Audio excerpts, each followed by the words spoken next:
Welcome back to our channel. We're so glad you're here. If you're new, make sure to hit that subscribe button and join our community as we explore the Bible together and find encouragement for everyday life. Have you ever felt like life just isn't fair? You've done everything right, you've prayed, you've worked hard, you've trusted God, and yet everything seems to fall apart. Maybe you've asked yourself, God, where are you in all of this? If you've ever felt that way, Joseph's story is for you. Joseph was a young man with so much promise. He was Jacob's favorite son, and his father showed it by giving him a special robe of many colors, a symbol of honor and love. Joseph even had dreams from God, dreams that one day he would be in a position of authority, even above his own family. Imagine how exciting that must have felt for a teenager. It seemed like his future was bright. But jealousy has a way of destroying relationships. His brothers couldn't stand him. They hated him so much that they plotted to kill him. And then,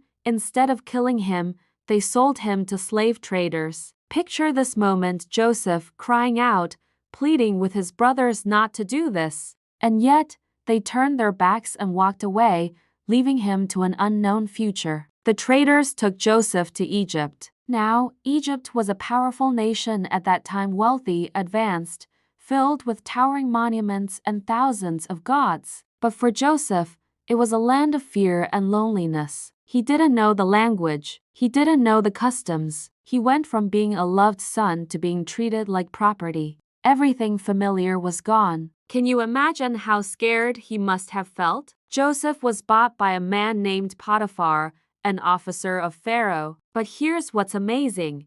Even as a slave, Joseph worked with excellence, and the Bible says the Lord was with him. Everything Joseph touched prospered. Potiphar noticed this and put Joseph in charge of his entire household. Things were finally looking up. Maybe Joseph thought, okay, this isn't what I imagined, but at least I'm doing well here.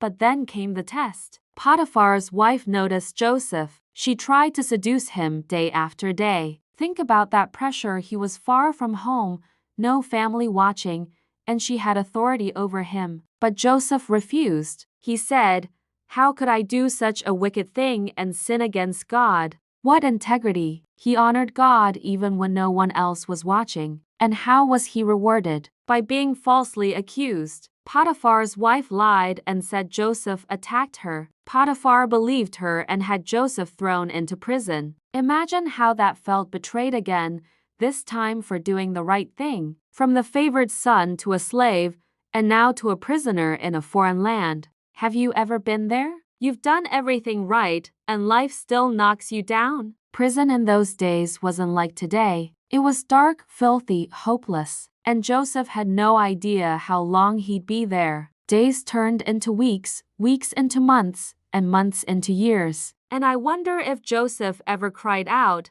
"God, what about the dreams you gave me? Did you forget me?" Maybe you've asked the same question. God, have you forgotten me? But the Bible says something powerful. The Lord was with Joseph in the prison. God never left him. Even in that dark place, Joseph found favor. The prison warden trusted him so much that he put Joseph in charge of the other prisoners. Isn't that amazing? Even when everything seemed lost, God was still working behind the scenes. And that is the message for you today.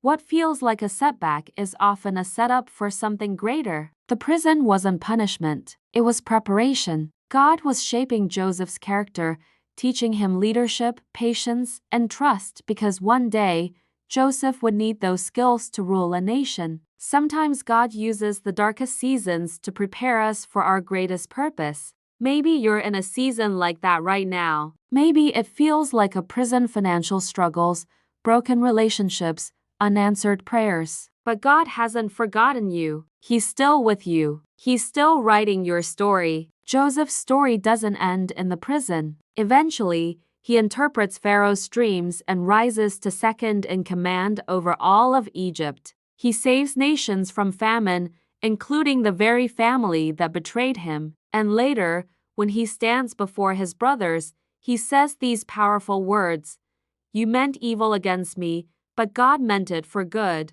What a reminder! People may hurt you, life may seem unfair, but God can turn what was meant for harm into something good. That's His promise. So what can we learn from Joseph's story? First, jealousy destroys relationships. His brothers allowed envy to ruin their family. Don't let jealousy take root in your heart. Celebrate others instead. Second, God can turn evil into good. No matter what people do to you, it cannot cancel God's plan. Third, forgiveness brings healing. Joseph forgave his brothers, and that restored his family. And fourth, integrity honors God. Doing the right thing may cost you in the short term, but God will reward you in His time. Maybe you're asking, what do I do while I'm waiting for God's plan? Here's the answer.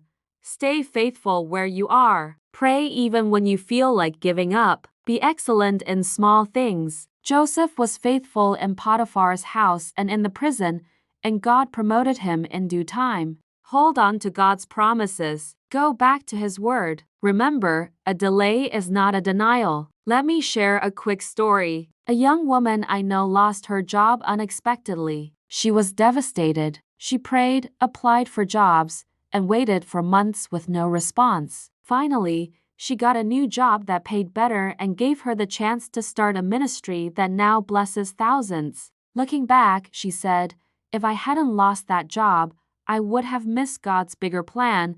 Maybe that's your story in the making. Your current season does not define your future. The prison is not permanent. The delay is not your destiny. God has a plan for your life, and it is greater than anything you can imagine.